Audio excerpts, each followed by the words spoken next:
গতকালের ভারত শ্রীলঙ্কা ম্যাচ থেকে ভারতের কিন্তু অনেক কিছু উপকার হয়েছে। প্রথমত, এই ম্যাচটা ছিল চলতি এশিয়া কাপের সব থেকে কন্টেস্টপূর্ণ ম্যাচ, মানে যাকে বলা যায় গোদা বাংলায় পয়সা উসুল ম্যাচ।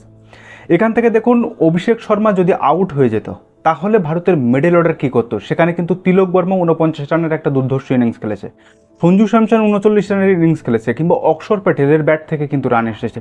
ফলে এই যে জায়গাটা, এইখানটায় কিন্তু আমরা অনেকটা প্লাস পয়েন্ট করতে পেরেছি।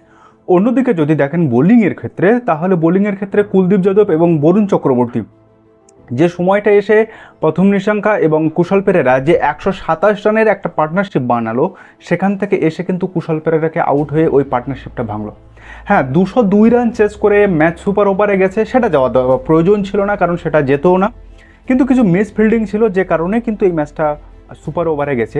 তবুও যদি বলেন, তবে এই ম্যাচটা দেখে আমার কিন্তু যেটা মনে হচ্ছে যে এখান থেকে ভারত কিন্তু অনেকটা প্রস্তুতি পেয়েছে, অনেকটা, যেটা এর আগে অন্যান্য টিম যারা ভারতের সামনে এসে যে যেন নিজেদের হাঁটু মুড়ে বসে পড়ছিল, সেই ব্যাপারটা কিন্তু এই ম্যাচটাতে ছিল না। শ্রীলঙ্কার এই প্রথম 3 ব্যাটার কুশল পেরেরা, কুশল মেন্ডিস এবং প্রথম নিশাঙ্কা, এরাই কিন্তু শ্রীলঙ্কার রানটাকে আস্কিং রেটটা বাড়িয়ে রাখে, কিংবা এরাই কিন্তু এই টিমটার মূল ব্যাটিং স্তম্ভ। এবং পরের দিকে দাসুং সানুকার ওই ক্যামিও ইনিংসটা থাকে।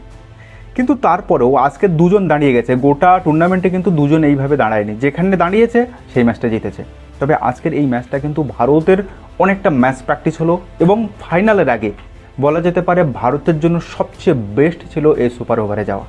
কারণ এতে আর কারুর লাভ হোক আর না হোক, ভারতের কিন্তু ভীষণ লাভ হচ্ছে। তো আপনার কি মনে হয়েছে, ম্যাচটা সুপার ওভারে যাওয়ার কি দরকার ছিল, কিংবা সুপার ওভারে যাওয়ার কারণেও ভারত কি লাভবান হয়েছে? আমার সঙ্গে কি এই বিষয়ে আপনি একমত?